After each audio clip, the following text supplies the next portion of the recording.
What's up, everybody? Welcome into SEC State of Mind. I'm Taylor Davis. He's Jason Campbell. No intro needed. We welcome everybody into another edition of a pretty typical week in the SEC. Another coach got fired. So business as usual in this conference, as crazy as it may seem.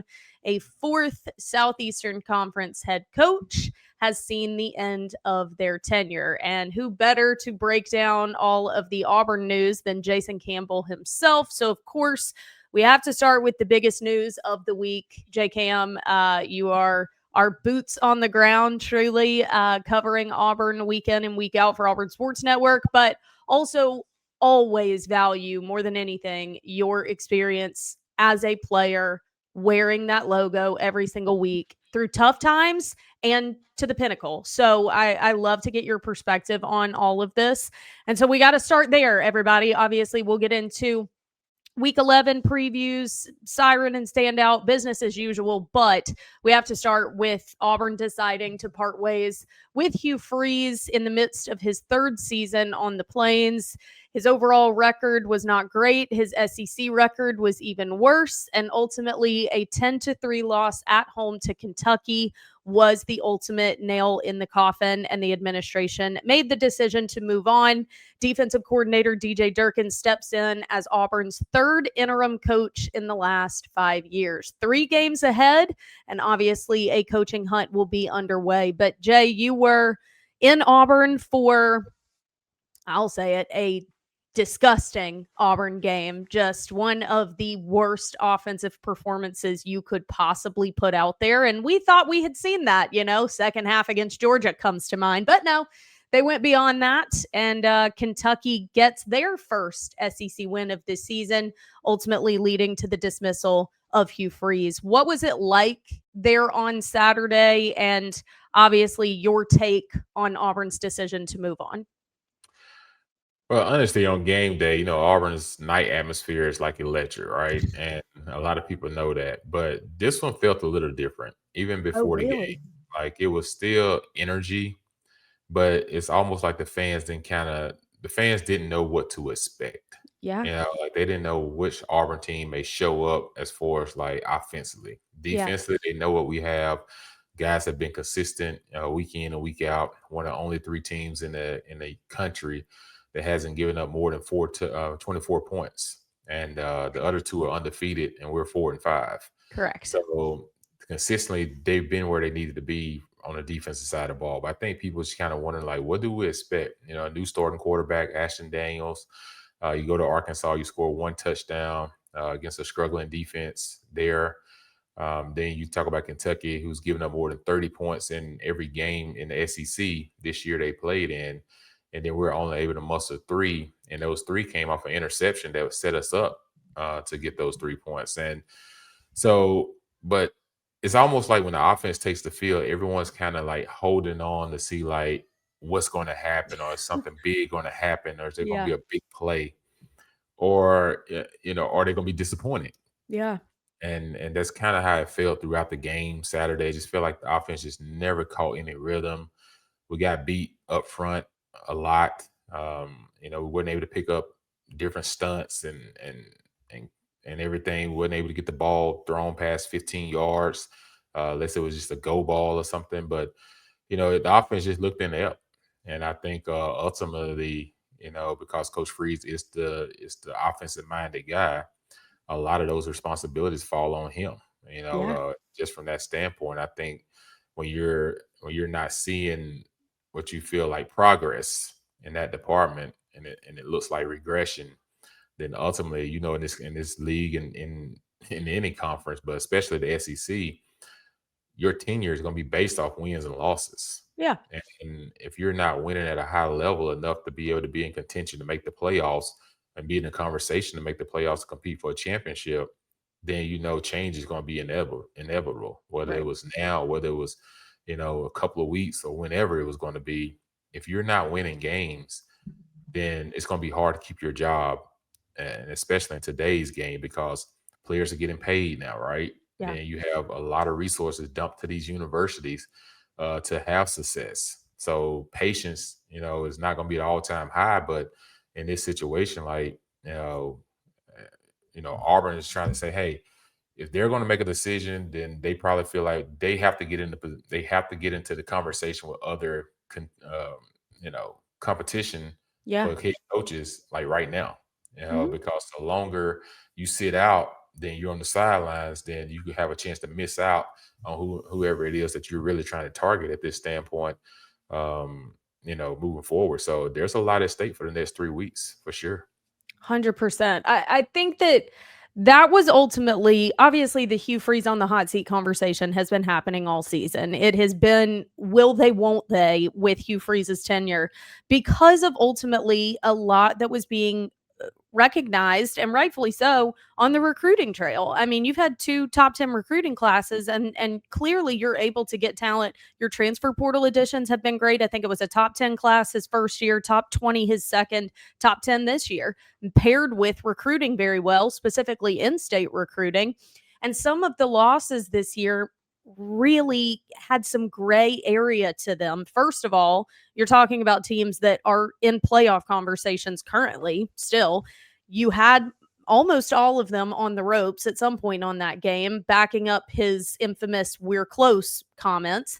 And ultimately, I hate to say this, and I'm not this person, but like there were some historically terrible officiating calls in these games. It's been documented. Your own conference had to speak out about it. So, like, if you're John Cohen and you're looking at the chaos that is happening outside of your university with all these other programs, you're really kind of walking a tightrope with this situation, because the potential of diving into the rat race that's happening in the coaching conversation right now could also be a detriment to your university, because I'm not convinced that everyone's perception of the Auburn job is squeaky clean. And now you're up against LSU, Florida, Penn State, Arkansas, the list goes on. So you've got that element working against you, and week after week there are arguments of like, well, that one is kind of confusing.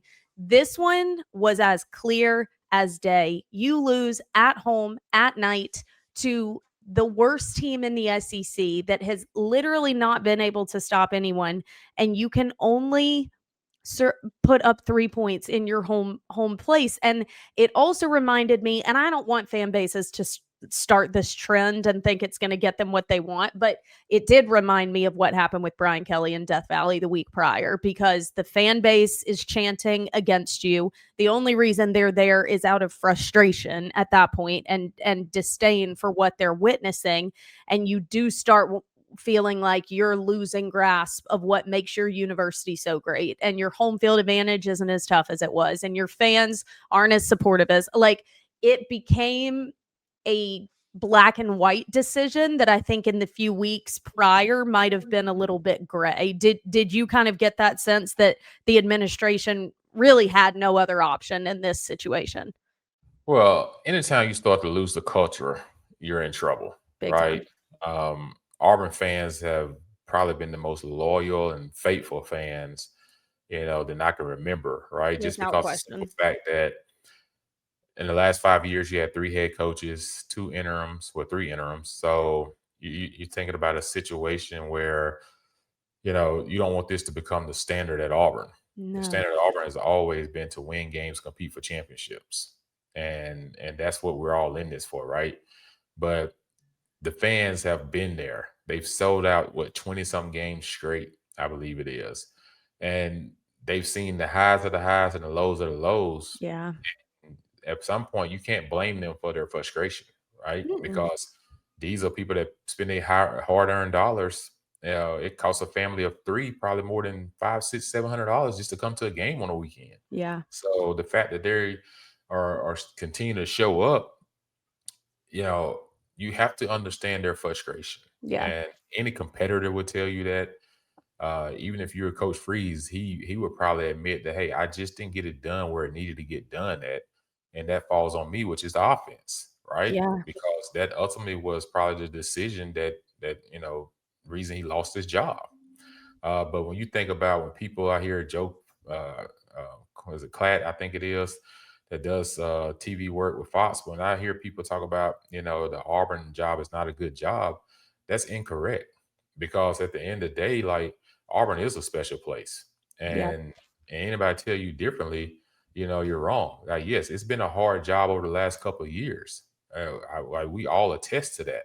But at the end of the day, this is still a great job. You look at the talent, you look at the games we played this year and how we're one possession away from winning those games with the ball in our hands, and most of them to go and win the game or tie the game at the end to send it to overtime. Right. You talk about with an offense that's been really struggling. So the talent is here. We Yeah. have a top 7 talented roster in college football. So any head coach will look at that and say, they Yeah. got the talent, they got the resources. Yes, it's been a tough position to coach in the last couple of years, but this is a place that if you go there and you hit it off right and you get involved in the community strong and you get the support system in the community, you get the support system in your program, you start setting the standard of competing for championships, you start, getting involved with every aspect of recruiting, everything that you can do, and you do it at a high level and you say, hey, this is my standard or else don't come here. Yeah. When you get to that point, because this is a place that has won, all of a sudden people has forgotten that because of the last 5 years of losing. Losing brings negativity. And Yes. that's where we're at right now because we haven't been winning. And now it brings negativity that, oh, this is not a great job. That's a lie. Like Yeah. this is a top SEC school. And I don't care what you say, we competed for more championships than over half the schools, over 3/4 of the schools in this conference. Mhm. I was just like, so it just take on hitting the right person that understands the overall format of Auburn, Yep. but then someone as well that can see what others don't see. That's what makes great coaches, is that you see what other people don't see. Yeah. So if you have the same mindset that he has, that this is not a great job, and you scared to play against Alabama, if that's your reason you're scared to play against Alabama and Georgia, this is not the job for you. Yeah. Back when we played, we wasn't afraid of Alabama. We wasn't afraid of Georgia. We wasn't afraid of LSU. None of those. Like, we would win, they would win. Yeah. Because at the end of the day, that's how it always been. It's just been the last 5 to 6 years it hadn't been that way. And now people all of a sudden want to pile on to Auburn and Yeah. say this is a great job. But soon how they forget, and I get it, the last 5 years has been extremely hard and Yeah. extremely tough for any Auburn fan. But this is a great, great job. If you hit it with the right person, this thing has a chance to turn things around quicker than normally than other people because you do have the resources. You have resources. I totally agree with you. I think you have one of the most unrivaled fan bases in terms of loyalty, presence, like them chanting at the end of the game. Okay, whatever. That place has been sold out. Do y'all remember a few years ago, the first game after Brian Harsin was fired and we hosted Texas A&M for literally nothing and Cadillac was interim head coach? You couldn't hear yourself. It was so loud. The ground was shaking. Like, this fan base rides so hard for Auburn, and it is a genuine love. Y'all, I'm on the sidelines of programs all over the country, multiple conferences, different parts of the country, different levels of competition. I would put Auburn against the top tier of fan bases, dead serious. And that's not just because I lived it. I'm literally putting those up in comparison with others that I have a lot of respect for. But I think that this is continuously a great job. And I think Auburn is a place that is built to win. It is built to win quickly because it has absolutely everything you need. And I agree with you. I think people forget like the lineage of coaches prior to the last 5 years, which have obviously been misses in some, capacity. Gus Malzahn played for a championship. Gene Chizik won a championship. Bowden, Tupperville, we're talking about undefeated seasons, championship caliber programs. Sure, there's struggle mixed in there. That's going to happen. I mean, Tennessee just got knocked out of playoff contention. That's going to happen everywhere. But this is a program that every decade is in the conversation, and you have a team that is either there or right on the cusp of. So it's a place that can win quickly, but you have to have the right guy at the helm. And it's hard to feel like Auburn has had the right guy at the helm in the last 2 hires. So I think the conversation around Hugh Freeze, you just the good that was done. Thank you very much. Appreciate it. Unfortunately, it did feel like the writing was on the wall with this one. Moving forward, you cannot miss for a third time. If you are Auburn's administration, you have to hit right. And I'm not saying you're hoisting a trophy next year. I do firmly believe in a little bit of a transition period. I know fans don't like to hear it, but it is true. but you can't miss in this head coach hire. You have to be diligent. You have to be quick because of what's happening around the country right now. But Mhm. you cannot be flippant about it. You can't take a risk on a Brian Harsin. You can't literally give too much. You also have to do this appropriately to where there isn't a bad aura put out there about Auburn. I remember when the Harsin hire was happening, the way that the coaching search was happening, there was such fodder coming out of like Auburn's boosters are doing this, to the point that some coaches denied interviewing for that job. And that's ultimately what led to the hire that we got, because Alan Green ultimately had to say, enough is enough. Like, this is not going well. Auburn has to have an appropriate plan in place that is front facing and internal to do this the right way in a timely manner and get the right hire. Because if you do, Auburn is without a doubt a place that can and should be contending for championships. And so And I the want to thing, hear from you. Yeah, add to this, but I want to hear from you. What are those qualities in a head coach that make sure this is not another miss? and the thing too about the whole thing, it's not a popularity contest.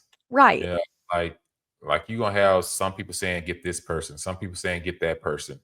If you're on the search committee, then you have to have your list of non-negotiables Mm-hmm. and the things that you can deal with, right? Like, because it's not going to be a popular hit for everybody. Like, it's just never that way, right? No. So the ultimate goal is you got to have someone that can 100% reach every volume of this program. And what Yeah. I mean by that is it's the people, it's the fans, it's the kids, it's the families, it's every aspect, it's fundraising, it's all these different things that has to be playing. You have to be all in on Auburn and Auburn's creed. You know, you believe in hard work and those type of things. You have to work hard. And this is a blue collar program, and that's how it's always been built.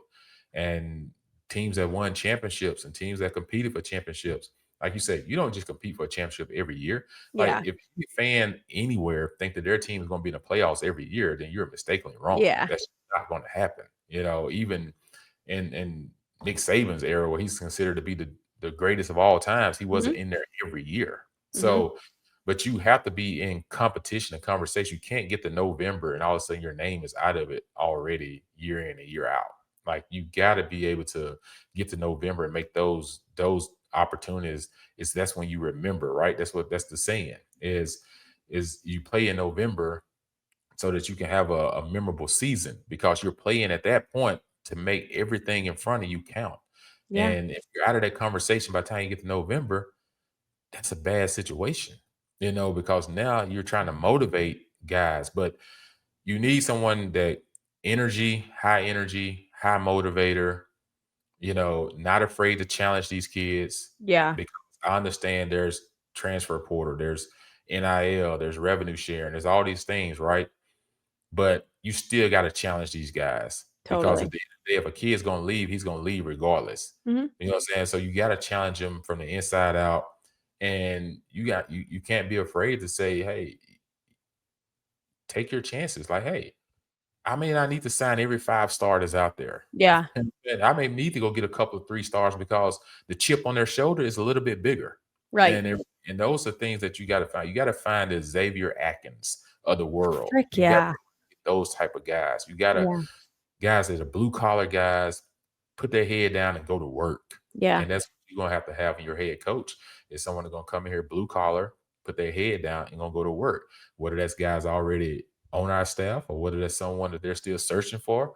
Mhm. Like, whatever decision they make, it has got to be a blue collar guy, and he's not gonna be moved by boosters or anybody, Right. because he's gonna be able to set the standard and set the foundation Right. and and everything. Because so that's where I'm at with it. I do think this is an awesome job. If you look at the talent on this roster, man, why can't you why can't you win big next year? I ain't saying Totally. championship, those type of thing, but you got a chance to to compete and win big if you're able to keep this roster intact. And the reason you have to move quickly is this.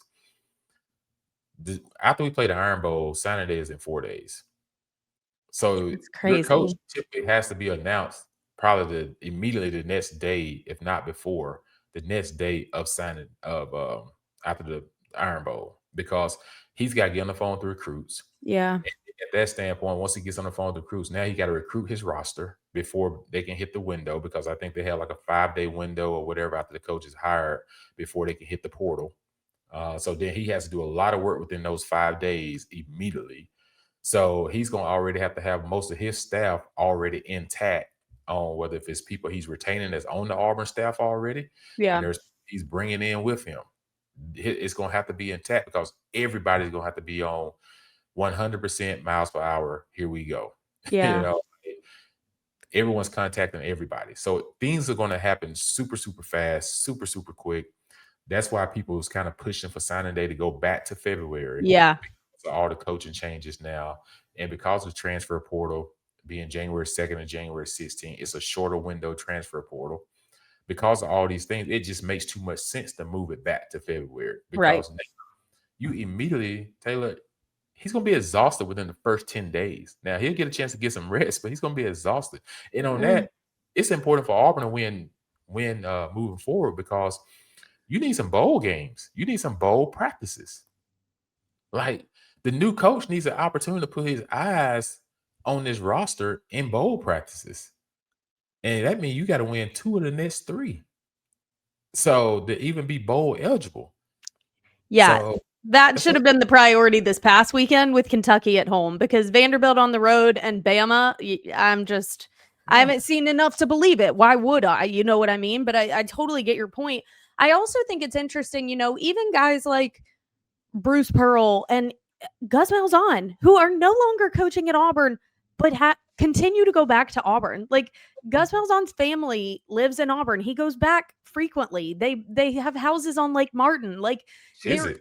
there is a special element to Auburn that once you live it, you get it. And I would argue that even head coaches that have tough experiences, except Brian Harsin, see ya, have like a feeling of, you know what, I really enjoyed that. Like, yeah, it didn't freaking go well, but like there is such a special element to living in, and I would imagine coaching in and being part of Auburn that adds to the appeal to this job.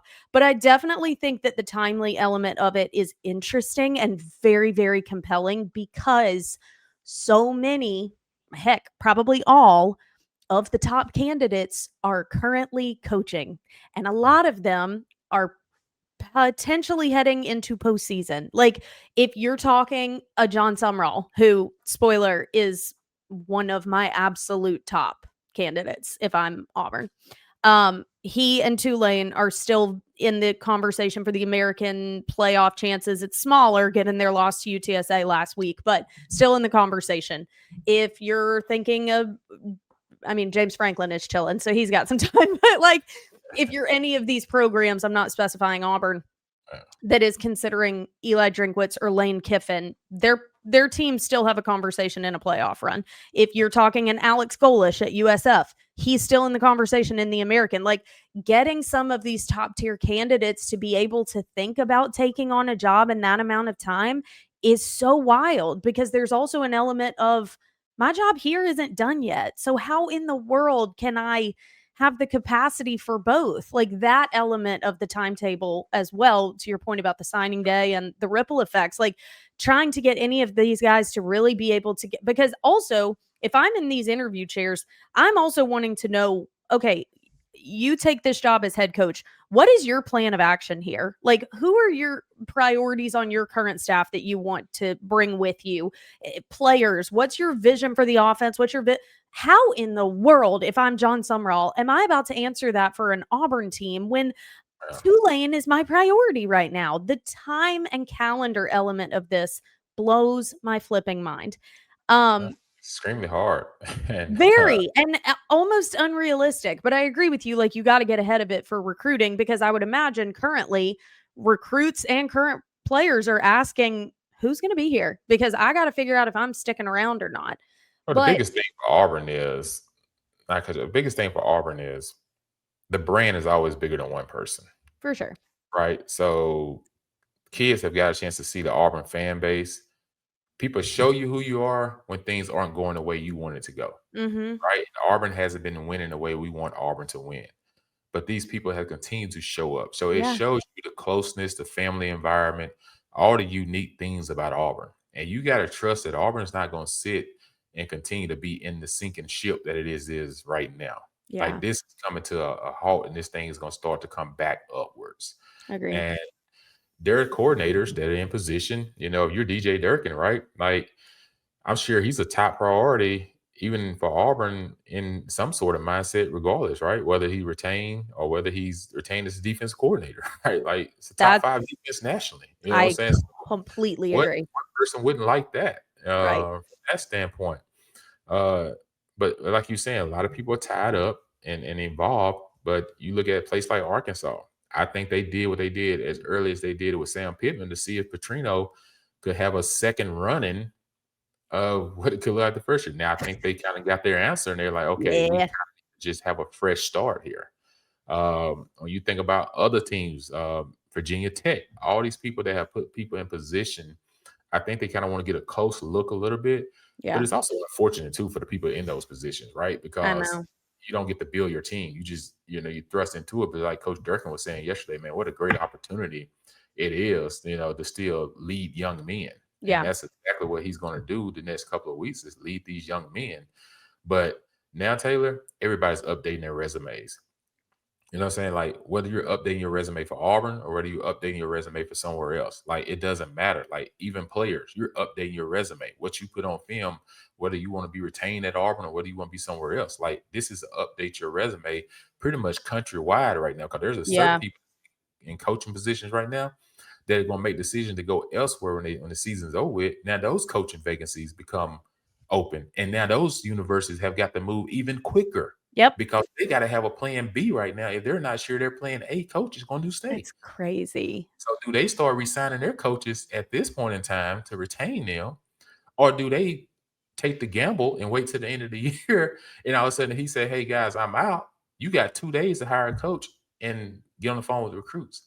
It's just so, I don't know who makes all these decisions, but when you're seeing this many coaching firings as we're seeing nationally, and know that there's going to be more, and we're not even talking about the ones that are going to open up because coaches decide to leave and go Right. elsewhere, you need to move signing day back. Whether you move it back Mhm. later in December or move it into January or whatever. I know you have to move it earlier because why, you want kids to enroll in December. I mean, enroll in January. They have to sign before they can enroll. So I get that part. So let's just move it back some in December then. Move it Yeah. further to give people a chance, at least 3 weeks from your last regular season game, to have a process to hire coaches. Yeah.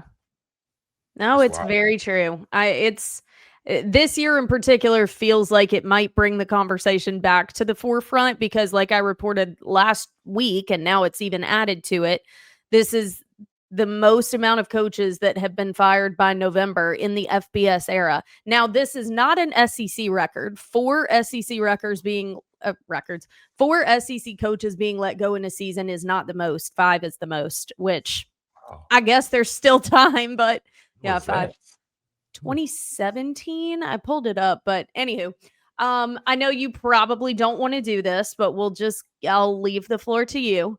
Um, any names that you think could be warranted for the hype that they are getting? I will tell you, I am a huge supporter and backer of John Sumrall. I really have a lot of respect for him. I have covered him at both Troy and Tulane and felt very strongly after interacting with him at both of those stops that he was someone that was built for a Power 4 opportunity. And given his SEC background, being from the state of Alabama and being so successful at Troy, to me, it's a logical fit. He also has this very difficult knack that I think some of the greats like Coach Saban have, where he is so tough and so no BS with his players. I mean, on the sideline, in the root, whatever, but they all want like a relationship with him. It's not off-putting discipline. It's discipline that is met with respect. And I think that's a very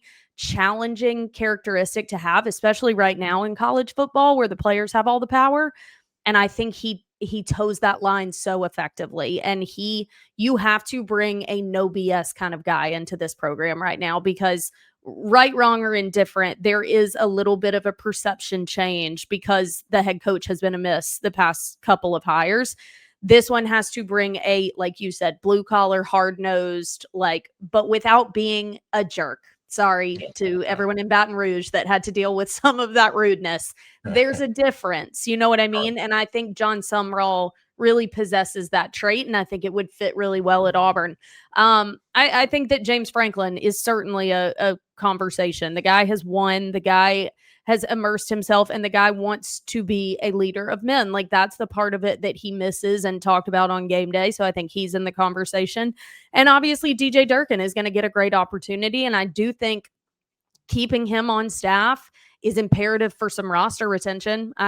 You can't be blind to that reality that a lot of these guys are going to entertain the portal with so much change.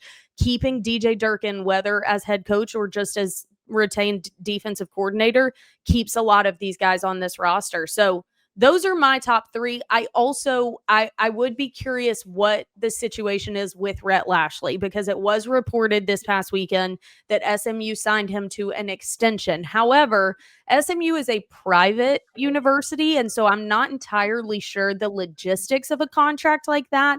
And the buyout is different for a firing versus a coach choosing to leave. And it's well known that Rhett Lashlee has a place in his heart for Auburn. Now, he's in a great situation at SMU, but I do think if he were going to leave SMU for anywhere, it would be Auburn. So I would be curious about that. But Sumrall, Franklin, and Durkin are my top. And honestly, I'll be honest, that's where my list ends. And Rhett Lashlee, that's where it ends for me. One of those four. Well, you make a lot of great candidates. Thank you. Like I said, for your list. Unfortunately, I can't give a list because I work for the university and Come NIL, on. NIL general manager for football. But yeah, I'll say this, like, just talking about blue collar and Yeah. like I say, you mentioned some quality names, and there's probably 2 or 3 more that you can add to that list, right? But I think you can't have more than 7 on your list at this point. Oh, Like, wow.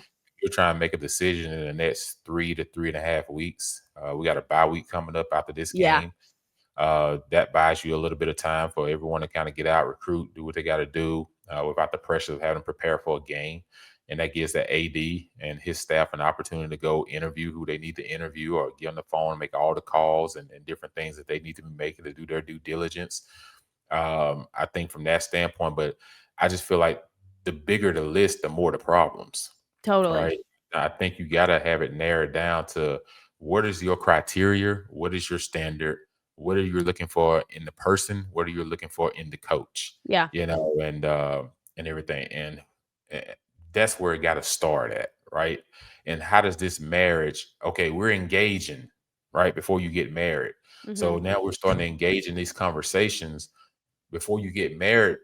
At the end of it, it needs to be a process where you go to 3 or 4 different interview processes where it's not the same questions each time. And Yeah. you got to see, does that interview line up with the first time you really like this person you interviewed? Yeah. Okay, was it the emotional thing? Was it just a charismatic thing? Or okay, oh, here it is, the third interview, and dang, this guy is still like It's feeling like this clicking. is the person, Mm-hmm. this is it, right? So at that point in time, after you've done your due diligence, I think you have to, at that point, you make your decision. But this is a great opportunity, man. I know, like, the culture is still intact, Yeah. right? It's still intact.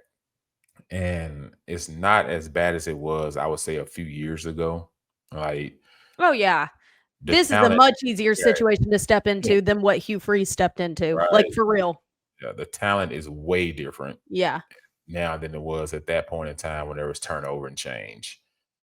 So people can't compare it to that. That no, this is totally different. Like, a person Agreed. walking into this one, almost walking into a situation where when Gus left Auburn, he was the one talking about the new football facility, and he didn't get a chance to see the new football facility, but the new coach came in and they got a chance to sit in the new football facility. Right. A person that didn't get a chance to see this roster all the way through is now going to inherit a roster that may pay dividends for their first 2 years at Auburn and producing big wins. Yeah. So, so this thing is totally different than it was a couple of years ago, and Auburn is kind of in a unique situation. I agree. I also think that in the new potential head coach, I would be very curious to look at, okay, who have you added to your program in the past however many years, whether transfer portal or recruiting, and what did that become? Like, because I think when you look at what happened with Auburn this year, because I think a lot of people look at it and go, well, you had the talent and you still didn't win. So what was the missing piece? For me, it was play calling and it was talent evaluation. Because what do you mean 6 of these offensive line were graded to be NFL caliber from, like, no. And what do you mean you had the opportunity at multiple quarterbacks in the transfer portal and you thought Jackson Arnold was going to be the answer? Like, the talent eval has been a little bit off, and the play calling didn't have enough rhythm to fit the holes that I believe you still had on the offensive line and at the quarterback. So I also think the ability to have proof to your talent evaluation this day and age is imperative, because I don't, like I said, I don't care what star you are. Like, that doesn't necessarily equate to an impact player in college ball. So I want to see how some of it came to fruition in some of your past stops. And then, yeah, the culture fit, the blue collar. So I I totally don't understand. always. Huh? Just add one more thing before you move forward.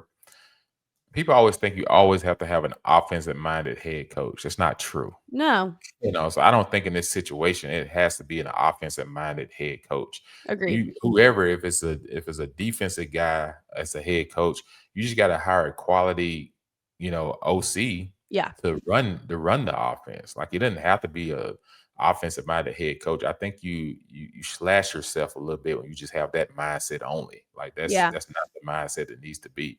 Kirby's not an offensive guy. Saban was an offensive guy. Like, Marcus Freeman's not an offensive guy. Mike Elko.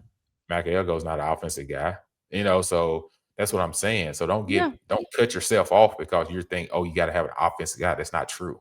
I agree with you. I mean, John Sumrall is a defensive guy. So, and that's where I stand on that.